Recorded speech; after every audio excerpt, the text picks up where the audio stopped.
What if the most powerful gaming device in your living room next year is not a PlayStation, not an Xbox, and not a gaming PC, but a tiny black box that already sits under your TV right now?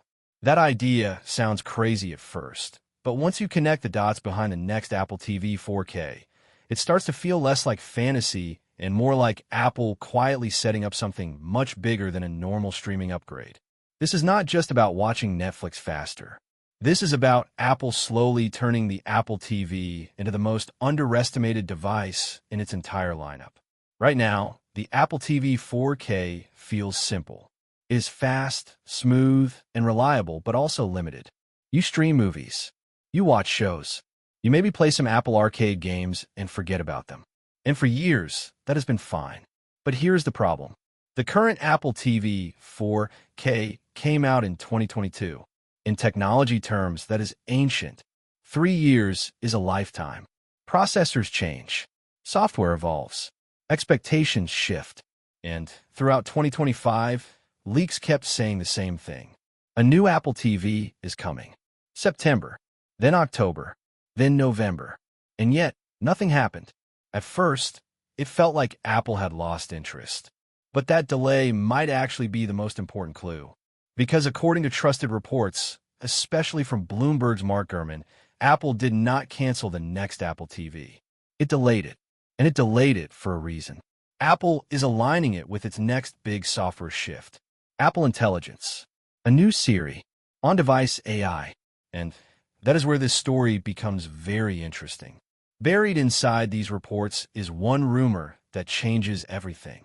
The next Apple TV 4K may use the A17 Pro chip, not a watered-down chip, not an old processor, the same class of chip that powered the iPhone 15 Pro. And that single decision changes what the Apple TV can be. Because the A17 Pro is not just fast, it is a console-class chip. When Apple introduced the A17 Pro, it did something unusual. It did not just talk about efficiency or battery life. It showed full AAA console games running locally on an iPhone. Not cloud streaming. Not mobile versions. Real games. Resident Evil Village. Resident Evil 4 Remake. Assassin's Creed Mirage. Death Stranding. Hitman World of Assassination. Even Red Dead Redemption. Full console-level titles running natively on a phone. Now stop and think about that for a moment. If that chip can do this inside a thin phone, with limited cooling and battery constraints, imagine what happens when you put that same chip into a box that is always plugged in, does not worry about battery, and sits under your TV with room to manage heat. Suddenly, the Apple TV stops being just a streaming box. It becomes something else entirely. This is where the idea of the Apple TV as a casual console starts to make sense. Apple already supports PlayStation and Xbox controllers on tvOS. This is not new. You can pair a DualSense controller. You can pair an Xbox controller. No extra hardware. No special setup. Just Bluetooth and play. Apple has already done the hard part quietly. The software support exists. The controller support exists. The games already exist on iOS. The only missing piece has been power. If the next Apple TV really does ship with a 17 Pro level performance, that missing piece disappears. You turn on your TV. You open a game, and it runs locally. No cloud lag. No compression artifacts. No subscription required beyond the game itself. For many people, that will be more than enough gaming. Not everyone wants a $500 console. Not everyone wants a loud box or a gaming PC. A silent Apple TV that plays real games could be extremely appealing. And that alone would already make this one of the biggest Apple TV upgrades ever. But gaming is only half of the story. The other half is intelligence. Apple's entire direction for 2026 revolves around Apple Intelligence. This is Apple's version of AI, but focused on privacy and on-device processing. It is not about chatbots for fun.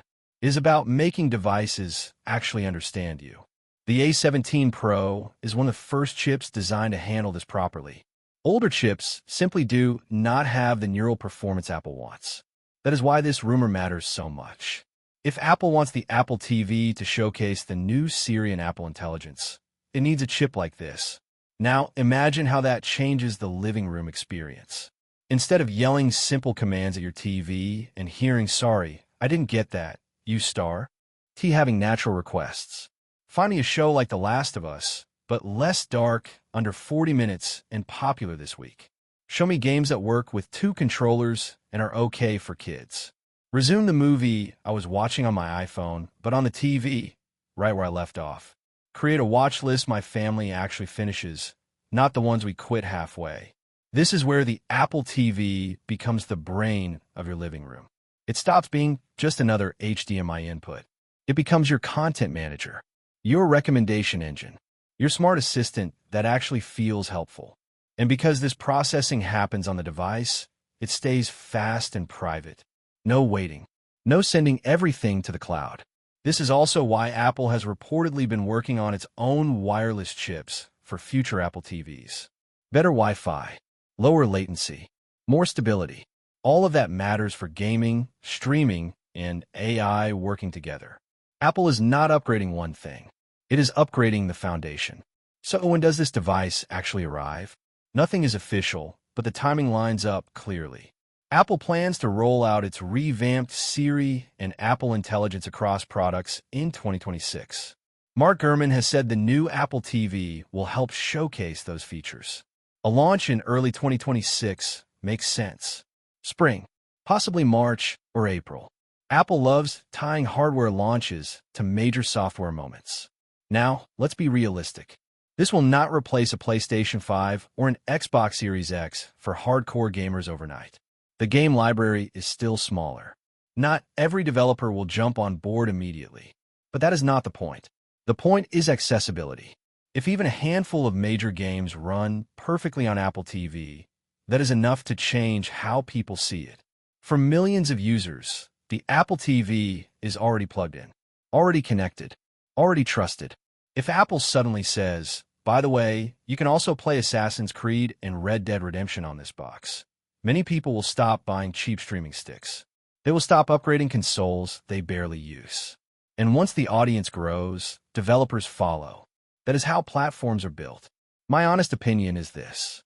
If these leaks are accurate, the next Apple TV 4K could become the most underrated Apple product of the decade. Not because it looks new, not because it is flashy, but because it quietly replaces 3 devices at once. A streaming box, a casual gaming console, and a smart AI hub for the living room. Apple does not need to call a console. It does not need to compete directly with Sony or Microsoft. It just needs to let the experience speak for itself.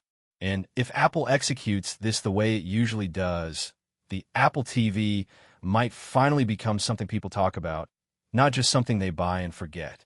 If you like the video, subscribe, share the video, and hit the bell icon.